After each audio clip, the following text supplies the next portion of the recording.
ni leen nan dem hôtel ba dootuma dem Bignona metti na nag si population Bignona ndax ñaari waxtu ba tey ñu ngi may déglu ñu ngi toog di ma nekk waaye bi ma leen waxee lii xam naa ak lu ma bëgg-bëgg gis daanu nangu dogalu yàlla maa ngi leen di ñaanal ñi fi jóge gannaaw ba ma ko jaalee ñëpp di ñaan yàlla ne leen yàlla xare àjjana di wax ni aussi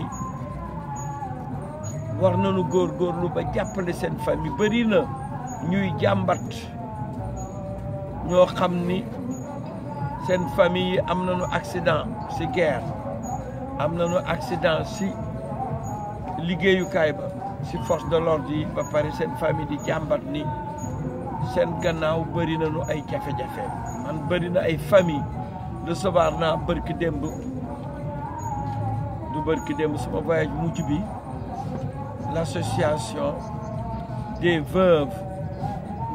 l'association des veuves de la gendarmerie maa ngi leen recevoir moom ak nos retraités nos anciens combattants ñoom la recevoir waaye ñoom ñëpp ñu wax coono bi nu nekkee lii nag dana tax ma wax ni nguur gi ci li leen dese nañu toppatoo ñi nga xam ni famille ñi nga xam ni yàlla moom na leen man su ma yàlla mayee ëllëg ma jiite réew mi danaa seet nan la leen di jàppale seen i njaboot ba nu mën àggale seen jàng jàppale képp koo xam ne mineur la du ñu yem rek ci pension bi leen di servi ndax pension yi fajul soxla loolu yëpp danaa ko xalaat man politiser wu ma dossier dafa am situation bu am te nu nekk ci campagne ma bëgg mu doon loo xam ne ñun ñëpp war nañ ci xalaat mënu jàpp ni force de l'ordre yi ak yenn saa yi lu nu man am di leen ka ngaa ñi jëmale ci ñoom war nañu xam ni seen liggéey dafa metti camp du changement qui donne le camp du pouvoir kon maa ngi wax le camp du changement le camp du pouvoir danaa ko interpeller parce que li ci ëpp ñooy tooñ gis ngeen nit ma doon tooñe Sédhiou nanu arrêté tooñ bi nanu arrêté wax ju ñaaw ci nanu xam ni ku bëgg Sénégal du ay fitna nga koy jote du ay fitna nga koy laaje ku bëgg Sénégal noo koy laaje xam-xam bu leer nangu sottante xalaat dégg naa tey ñu wax ci benn site ni Idrissa nangu na débattre ak candidat yëpp et que ñu ngi déglu Madické Niang def naa ak kan lan wax Madické Niang ak beneen candidat def naa Issa Sall xaw ma man nag la ma waxoon fondation am na fondation bu ma seet si du ma wax seen tur dama ni leen man du ma débattre fu ñu toll ak candidat de l'opposition parce que bëgguma di xeex ak waa opposition bi dama bëgg su fekkee ni débat am na le pouvoir ñëw na opposition ñëw na Madické bokk na su fekkee ni nag ñun suñu biir la danoo néewalante doole te li ma bëgg mooy candidat bi nekk am lu bëri su fekkee ni candidat bu nekk am nga diggante 12 les 4 candidats et 16% Macky Sall day dem deuxième tour man lu fi jëlee Macky Sall moo ma ñor moo tax débat bi su si Macky Sall bokkee ànd naa man ñëpp a xam ni sama liggéey camp du changement qui donne le camp du pouvoir kon maa ngi wax le camp du changement le camp du pouvoir danaa ko interpeller parce que li ci ëpp ñooy tooñ gis ngeen nit ma doon tooñe Sédhiou nanu arrêté tooñ bi nanu arrêté wax ju ñaaw ci nanu xam ni ku bëgg Sénégal du ay fitna nga koy jote du ay fitna nga koy laaje ku bëgg Sénégal noo koy laaje xam-xam bu leer nangu sottante xalaat dégg naa tey ñu wax ci benn site ni Idrissa nangu na débattre ak candidat yëpp et que ñu ngi déglu Madické Niang def naa ak kan lan wax Madické Niang ak beneen candidat def naa Issa Sall xaw ma man nag la ma waxoon fondation am na fondation bu ma seet si du ma wax seen tur dama ni leen man du ma débattre fu ñu toll ak candidat de l'opposition parce que bëgguma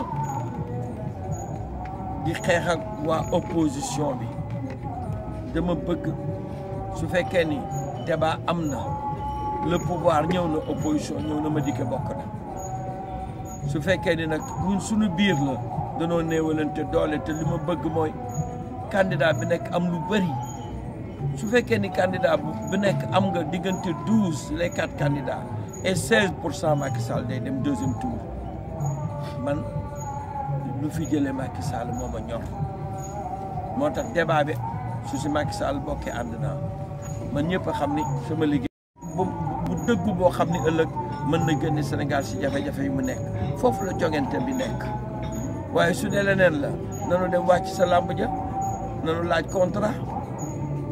contrat sunu laajee contrat foofu moom doole moo fay def waaye Sénégal doole taxu fi nag ku bëgg nag di taagu di jaay doole demal nga laaj contrat nga dem bëre ji ñun bëri wuñu ñun dañu bëgg liggéeyal Sénégal jërë ngeen jëf.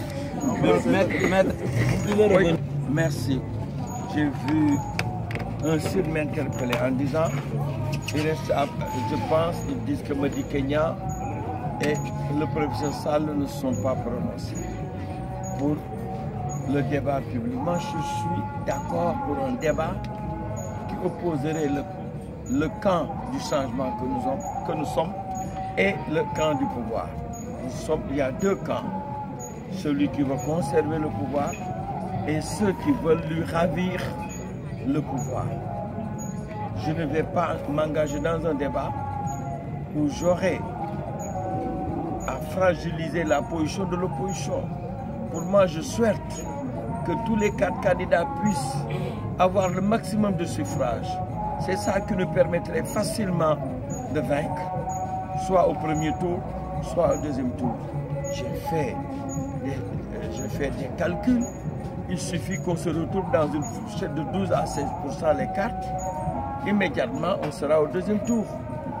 Donc, je ne vais pas, dans cette étape, débattre seulement avec mes collègues du camp du changement. Par contre, si c'est un débat qui nous réunit avec le camp du pouvoir, avec le président Macky Sall, je suis preneur. On peut même l'organiser tout à l'heure. Il est à Ziguinchor, vous dites que Madické vous convie à un débat. Je suis prêt à débattre. Parce que pour moi, la seule chose fondamentale dans ce pays, c'est qu'on puisse débattre et faire de sorte que les Sénégalais puissent choisir le meilleur projet de société qui demain va sortir ce pays du gouffre dans lequel il se trouve. C'est ça ce que je recherche. Je disais, ce n'est pas par la violence, ce n'est pas par les muscles, ce n'est pas par les injures qu'on va transformer ce pays, qu'on va gagner la confiance des Sénégalais. S'il y a des gens qui veulent vendre leurs muscles et qui prônent la violence, ils n'ont qu'à aller dans l'arène. Dans l'arène, il y a de la place pour les muscles, il y a de la place aussi pour ceux qui veulent se bagarrer, parce que c'est le rôle de l'arène. Nous voulons offrir aux Sénégalais un meilleur débattre seulement avec mes collègues du camp du changement. Par contre, si c'est un débat qui nous réunit avec le camp du pouvoir, avec le président Macky Sall, je suis preneur. On peut même l'organiser tout à l'heure. Il est à Ziguinchor, vous dites que Madické vous convie à un débat.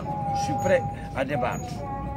Parce que pour moi, la seule chose fondamentale dans ce pays, c'est qu'on puisse débattre et faire de sorte que les Sénégalais puissent choisir le meilleur projet de société qui demain va sortir ce pays du gouffre dans lequel il se trouve. C'est ça ce que je recherche. Je disais, ce n'est pas par la violence, ce n'est pas par les muscles, ce n'est pas par les injures qu'on va transformer ce pays, qu'on va gagner la confiance des Sénégalais. S'il y a des gens qui veulent vendre leurs muscles et qui prônent la violence, ils n'ont qu'à aller dans l'arène. Dans l'arène, il y a de la place pour les muscles, il y a de la place aussi pour ceux qui veulent se bagarrer, parce que c'est le rôle de l'arène. Nous voulons offrir aux Sénégalais un meilleur projet de société. Nous ne pouvons le faire que dans le débat d'idées. Je suis preneur d'un débat d'idées qui opposerait le camp du changement que nous sommes et le pouvoir. Voilà ma position sur cela. Et nous allons attendre que les autres réagissent. Mais ma position n'a jamais varié. Ils peuvent en témoigner. Ce n'est pas la première offre de débat public qui nous a été présentée. Je l'ai dit à condition que le sortant soit là et qu'il défende son bilan et que nous puissions le critiquer. Peut-être il va être pris entre 4 ou 5 candidats, mais il devrait il devrait être en mesure de faire face. Parce que d'abord, il a géré ce pays. D'abord, il a ses techniciens. Ensuite, il a ses techniciens. Et deuxièmement, il doit savoir où il va aller demain. Donc, quel que soit le nombre, il doit être en mesure de faire face. Par contre, si je me retrouve au deuxième tour avec un autre candidat du camp du changement, là, à ce moment-là, il sera question de débattre. Parce qu'il faudrait que les Sénégalais puissent choisir la meilleure offre. Que les Sénégalais puissent choisir le meilleur projet de société. Voilà ma position sur cela. Vous remercier tous encore et me réjouir des quelques moments que nous avons passés et que Dieu nous permette de continuer dans la paix, dans la sérénité et que Dieu nous préserve tous les malheurs qui ont touché les autres. Donc, et que nous puissions continuer jusqu'au terme et que le terme puisse être victorieux pour moi. Merci.